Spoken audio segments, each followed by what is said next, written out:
You absolutely popped up in this reading. The Queen of Cups, that's you. This is a water sign Scorpio. Yeah, this is definitely you. And then we have this King of Staffs up here, and this is a fire sign, Leo, Sagittarius, Aries. And there's a disconnect there. All right, so for those of you, I do feel like almost a sexual tension between the two of you. I feel like there's this rift going on, like you guys can't be together, but you want to be together. And so let's explore this a little bit and see like what context it is when it comes to relationship and in work, because the Six of Swords is moving on. And so I think at the beginning of November, you're going to have this feeling, this impetus to push through on a job. But also, I feel like some of you guys just feel like you need to move on with people in your lives and like let go of some people. We have the Two of Cups in reverse. And so this is kind of a break away from people that you hold dear in your life. And it's also a disconnect too. And this disconnect is definitely connected to the Seven of Swords. And Seven of Swords is it's a sneaky Pete. It's, someone taking something from you, feeling lost, feeling like you don't have enough because somebody else has it. And so these two are linked together, and it's like almost the cups are dripping down into the swords. And so I do feel like if you are in a relationship with a Leo sign, there is going to be some deceit. There's going to be some situations where everything's not out on the table and you don't know exactly what's going on. You don't have the full story, and they're kind of feeding you, these niceties, sweetness, and it's all a lie in a way. And so what you're going to have to really do is dig deep, Scorpio, which is easy for you because you're coming into your own judgment. You've got to use what you know. Okay, judgment popped up for the energy coming in from October. You gotta listen to your heart. You instead of talking yourself out of yourself in a way. It's like, no, maybe I'm overreacting. No, maybe they are not cheating on me. Maybe they didn't steal my car. Let me just give them a chance. And you're trying to talk yourself out of something you just know to be true. And you're like, I can't be that. I don't want to be a jerk about the situation. I don't want to be an ass, like I'm always that person. Like I can feel like Scorpios being like, I don't want people to think I'm always that person, who accuses people or is a little more harsh, uses stronger wording. But Scorpio, you're just speaking the truth, right? Sometimes people don't want to hear the truth. So just speak clearly, speak that tongue, speak the tongue of truth. Because you see something going on and it's right. And the Hermit is like, shine light on that. Shine light on what you know, even though it's going to be hard to say. Because in the Four of Pentacles, it's also here, Four of Pentacles. You're starting to realize that what you wished for, what you wanted out of this situation, and I do feel like it is a love relationship or a very close relationship of some sort that is kind of going wonky. Like what you put into it, what you're like, you know what, I want it to be white picket fences, 2.5 kids. I want us to get married on the beach and then we're going to go to Italy afterwards.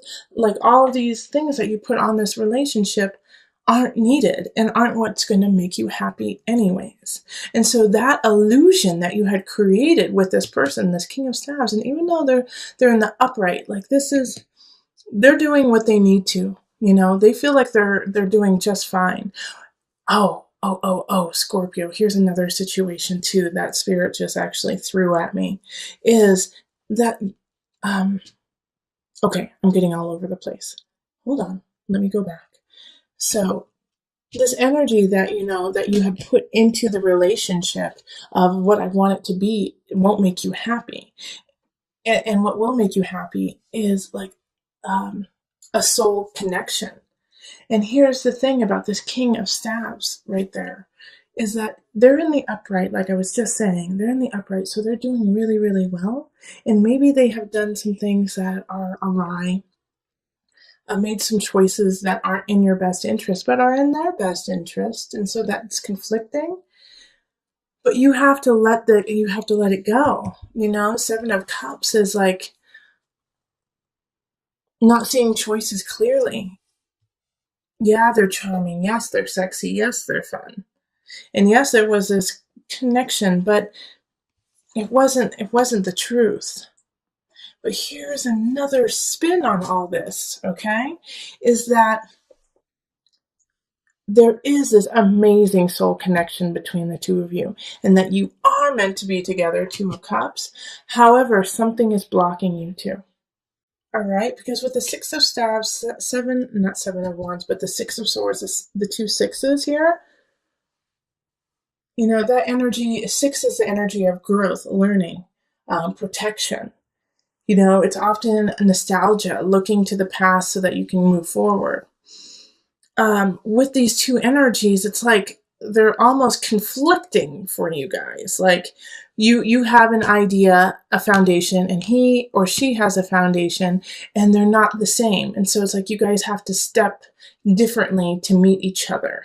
You know what I mean? Like you guys have two different paths, but to step on the same path, it's different levels. Like one of you guys may need to give up where you live, while the other person may need to give up the idea of marriage. That you guys will get married, but you will be together forever. It's like, oh, I'm sorry. I know that I probably sound very confusing to you right now, but there's just like so many different situations going through my head for you that like there's like this block that is definitely there that is not your fault. And so that's a possibility too, is that there's just this third party in a way, even though we didn't get, the Three of Swords, but we did get the Seven of Swords. We have like this other party who's trying to split you guys up. And, you can apply this to work too, really, but this is so relationship. This is so romantic, so about the heart.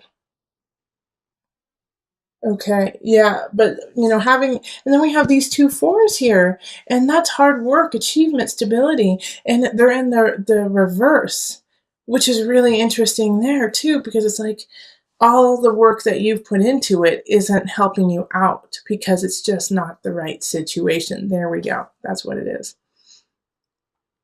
Okay, so I'm going to pull on the angel cards, Scorpio. Sorry for the interesting helter-skelter reading. Hopefully you gain something from it. It didn't mean to turn into like a love reading, but it definitely was that.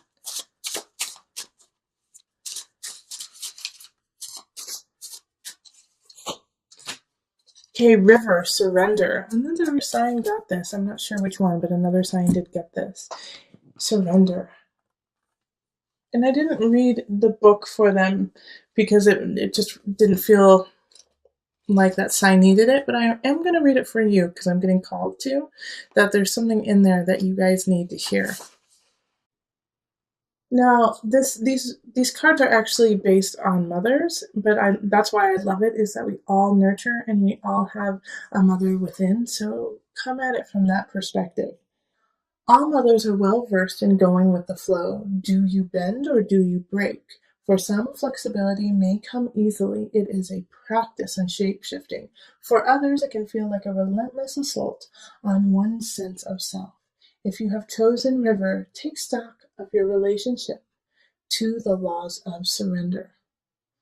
River symbolizes the journey of life, from her birth as a mountain stream until she merges once again with the ocean. River sings a timeless story of movement and change. All right, so I'm going to read just a little blurb, another thing. River's wisdom says to follow the path of least resistance. She flows over rocks and around mountains. She takes the shape of each new landscape she enters, but over time, she also shapes the land. Okay, so that's so... Okay, yeah. Six of Swords is like, let's move on, Scorpio. This relationship is stagnant and you are no longer growing and perpetuating yourself in it. So step back, find your light, understand that there are other energies that you don't know the whole truth about, which are actually not working in your favor.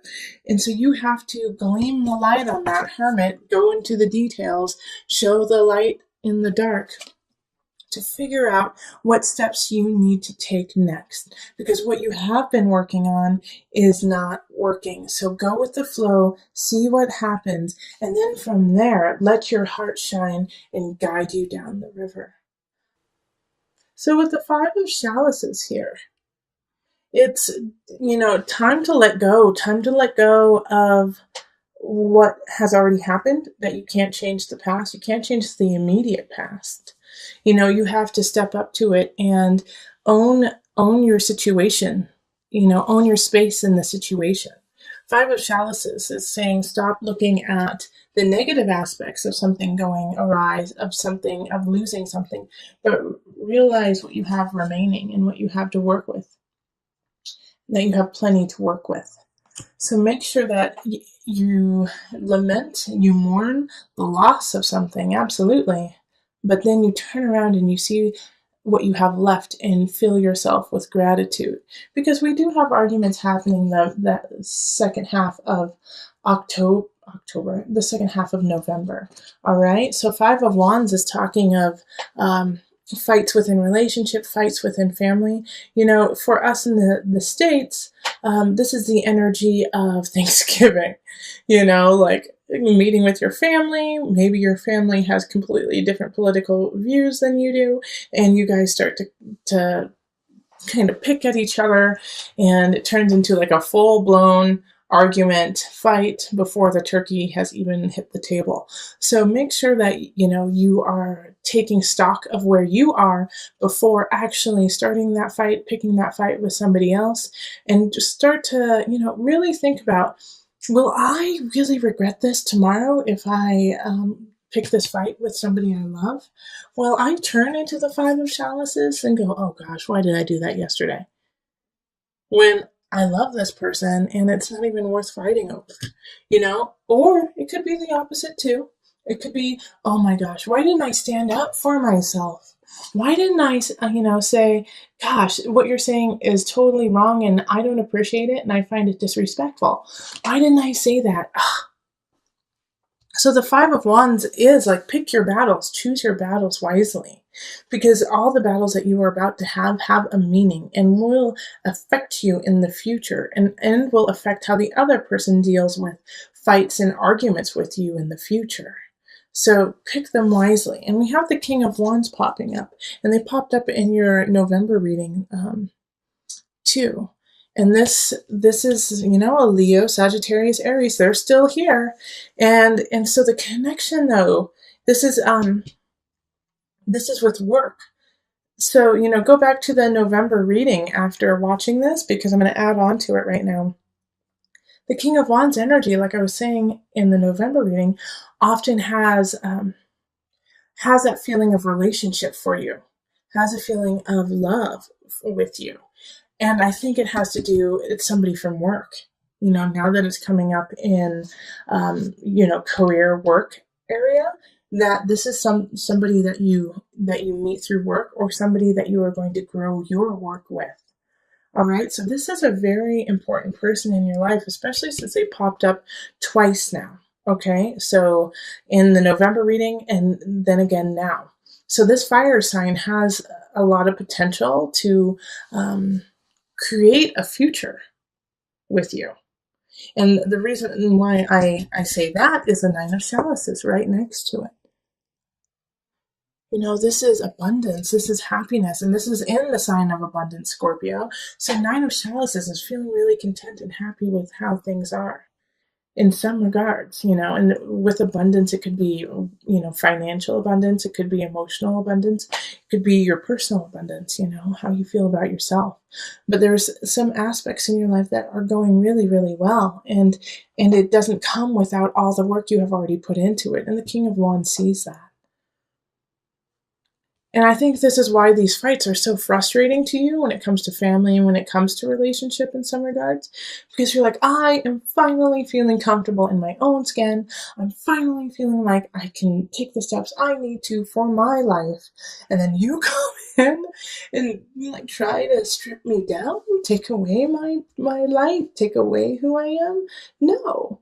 And so this is like why the fight I think is actually happening is it's like, for most of you, it will be, I need to stand up for what I have because I'm so grateful to be who I am. Yeah. And the Ten of Swords. This is like, this is power. Power, baby. This is power, Scorpio. Because this is in the mind, body, soul connection. So this is a rebirth. You have to let go of an aspect of yourself. And I really feel like it has to do with what I just said, is that you're like, no, I am coming into my own, and you may not like it, you may not find it comfortable, but I'm not here to make you comfortable. I'm here to live my truth. And if you find that uncomfortable, then that is a personal problem, not mine. Right, Scorpio? This is where we need to be. And if you're not there, we got to work to get there. And there's a fire sign who has your back. Yeah, Ten of Swords is powerful in mind, body, soul connection. You're releasing some of your own self-doubts, your own worries, so you can come up into your light, shining brightly. That is so awesome. I am going to put a little disclaimer with this, because it is the Ten of Swords. Change and growth, they call it growing pains for a reason. So don't back down if you start to get those growing pains, okay? You're just growing. So we're going to call in the angel deck for some added guidance. You are profoundly clairvoyant. Trust what you see in your mind's eye as well as your physical sight, for your spiritual vision helps you with healing, teaching, and guidance. All right. Power, baby. Ten of Swords, you are profoundly clairvoyant. Letting go, rising from the ashes, stronger, better than ever.